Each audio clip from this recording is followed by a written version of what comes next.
Hi నమస్తే అందరికి.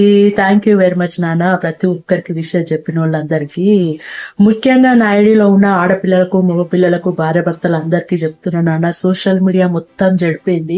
ఈ యాప్లల్లా మిమ్మల్ని పడేయడానికి లేని కథలు లేని అన్ని చెప్తూ ఉంటారు. మీరు నమ్మి మోసపోకండి, అనవసరంగా జీవితాలు ఆగం చేసుకోకండి.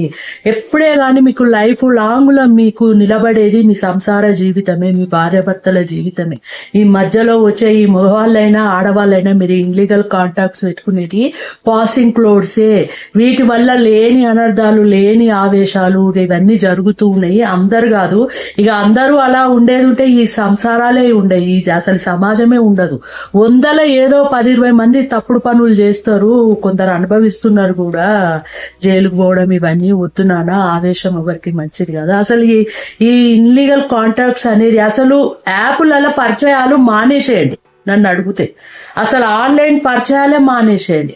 ముఖ్యంగా ఆడపిల్లలందరికీ చెప్తున్నా బేటా, ఒక తల్లిగా చెప్తున్నా, మీకు ఒక అమ్మగా చెప్తున్నా, భర్త బయట ఎన్నో అంటే ఇంటి పోషణ భారం కోసం బిజినెస్ జాబ్స్ చేస్తూ ఉంటారు కదా.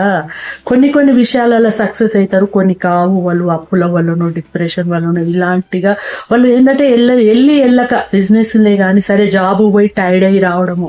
వీళ్ళు ఇంటికి వచ్చినాక ఒక్కొక్కసారి ఫ్రస్ట్రేషన్లో కొంచెం ఇదిగా ఉంటారు, కోపము ఆవేశంలో ఉంటారు. నానా పక్కింటి వాళ్ళని తిడితే ఊరుకోరు. సో కన్న తల్లిని తిట్టినా కానీ తల్లి కూడా ఊరుకోరు. కానీ భార్య మీద చనువు ఎక్కువ ఉంటుంది భర్తకి.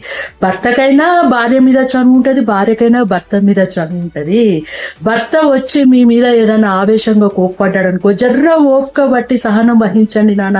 మీరు సైలెంట్ ఉన్నారనుకో, తనే రియలైజ్ అవుతాడు నైట్, అరే నా భార్య నేను అంత కోప్పడ్డాకని అది ఒక్క మాట నాకు ఎదురు చెప్పలేదని నిన్నెంత భుజగించి దగ్గరికి తీసుకుంటాడు తెలుసా. అదే ప్రేమ అంటే.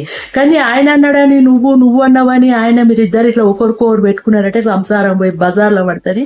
10 మందికి చులకనైపోతాము. లేని అనర్థాలు పిల్లలాగము, సంసారం ఆగము. ముఖ్యంగా భర్తలు కూడా చెప్తున్నా, భార్యలు కూడా సేమ్ మీ సిచ్యువేషన్ లోనే ఉంటారు. ఒక్కొక్కసారి ఇంట్లో అత్త మామ పిల్లల్ని వాళ్ళకు కూడా ఉంటాయి, ఫ్రస్ట్రేషన్ ఉంటుంది. ఉన్నప్పుడు వాళ్ళు కూడా మిమ్మల్ని తిడితే జర్ర సైలెంట్ వహించండి, జర్ర ఓపిక పట్టండి. ఎంత ఓపిక పడితే ఇరువురు ఆ ప్రేమ అన్యోన్యత ఇంకా పెరుగుతుంది. ఏది ఎలా ఉన్నా, ఎంత గొప్పడుకున్నా చేసుకున్నా, ఎంత సైలెంట్గా ఉన్నా కానీ నైట్ మాత్రం బెడ్రూమ్ లో పోయినాక కాంప్రమైజ్ కాక తప్పదు. భార్యని తిట్టిన భర్త లాస్ట్కి ఆమె కాళ్ళు పట్టుకోక తప్పదు బెడ్రూమ్ లో. ఓకే, ఇది ఒక్కటి గుర్తు పెట్టుకోవడం, ఓపిక పట్టండి నాన్న. ఓకే, థ్యాంక్ యూ నాన్న. డాడీలో ఉన్న పిల్లలందరికీ లవ్ యూ నాన్న. ఓకే.